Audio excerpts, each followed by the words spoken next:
어쩜 이렇게 시간이 안 가는지 정말 버스 안에서 고잉 이불 속에서 고잉은 언제나 너에게 고잉. Halo teman-teman, Assalamualaikum. Saya Clara Wilky dengan NIM 2323 140118.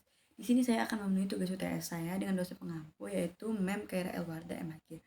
Di sini saya memilih menjelaskan tentang sejarah berdirinya dinasti Fatimiyah. Dinasti Fatimiyah didirikan pada tahun 297 Hijriah atau 910 Masehi dan berakhir pada tahun 567 Hijriah atau 1107 Masehi. Awalnya, dinasti hanya merupakan gerakan keagamaan di Afrika Utara. Namun, kemudian pindah ke Mesir. Dinasti ini dinisbatkan kepada Fatimah Zahra, yaitu putri Nabi Muhammad SAW, dan juga mengklaim sebagai keturunan Ali bin Abi Thalib dan Fatimah Zahra. Masalah nasab dinasti ini masih menjadi perdebatan di antara para sejarawan. Beberapa faktor yang menyebabkan perdebatan ini antara lain pergolakan politik dan mazhab yang kuat setelah kematian Nabi Muhammad SAW, serta ketidakberanian keturunan Fatimiyah untuk mengungkapkan nasab mereka karena takut kepada penguasa dinasti. Fatimiyah beraliansia Islamiyah dan didirikan oleh Ubaidillah Al-Mahdi. Mereka mendapatkan dukungan kepada suku Barbar, terutama di Afrika Utara. Dinasti ini berhasil menaklukkan Tunisia pada tahun 1909 Masehi dan dilanjutkan dengan perluasan wilayah kekuasaan ke seluruh Afrika pada masa pemerintahan Al-Mu'iz.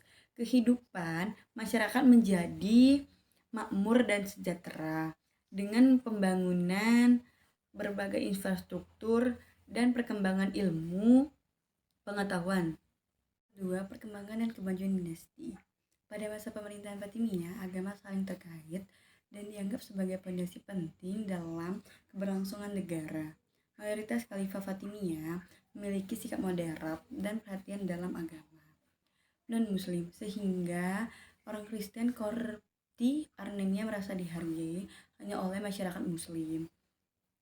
Namun, kenurahan hati Khalifah Fatimiyah terhadap orang Kristen juga menimbulkan isu negatif, yaitu terdapat kabar bahwa Al-Mu'iz telah murtad menjadi Kristen dan dikubur di gereja Abu Sifin di Mesir kuno.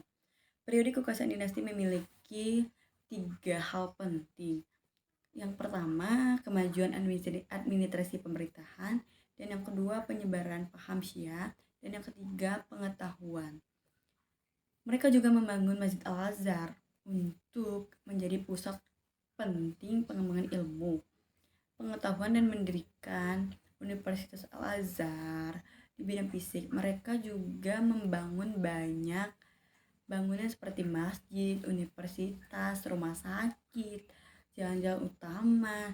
Industri juga mengalami kemajuan, terutama di bidang militer, seperti alat perang dan kapal hai. Yang ketiga, masa kemunduran dinasti Fatimiyah.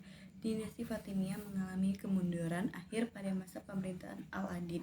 Faktor internal yang signifikan termasuk lemahnya kekuasaan pemerintah, kurangnya semangat juang, kepemimpinan yang kurang cakap, perlawanan dari orang Kristen, persaingan dalam memperoleh jabatan wazir juga merupakan penyebab kehancuran dinasti Fatimiyah. Nur al-Zanki yang masih di bawah kekuasaan Bani Abbasiyah menjadi saingan bagi Shirkuh, sehingga mereka berperang. Syahwar meminta bantuan tentang Salabiyah dan pasukan Sikur berhasil mengalahkan pasukan. Dia ditangkap dan dieksekusi, dan Shirkuh menjadi wazir setelah itu. Dengan jabatan wazir kemudian diwariskan kepada Salah al-Din Ayyubi. Salah al-Din Ayyubi kemudian mengambil kekuasaan sebagai khalifah setelah Al-Adid wafat, mengakhiri kekuasaan Fatimiyah dan membentuk dinasti Ayyubiyah. Salah al-Din membangun benteng di Mugatom dan mengubah orientasi dari paham Syiah ke Sungai Sunyi. Dinasti Fatimiyah berakhir pada tahun 567 Hijriah atau 117 Masehi. Sekian video dari saya akhiri. Assalamualaikum warahmatullahi wabarakatuh. Terima kasih.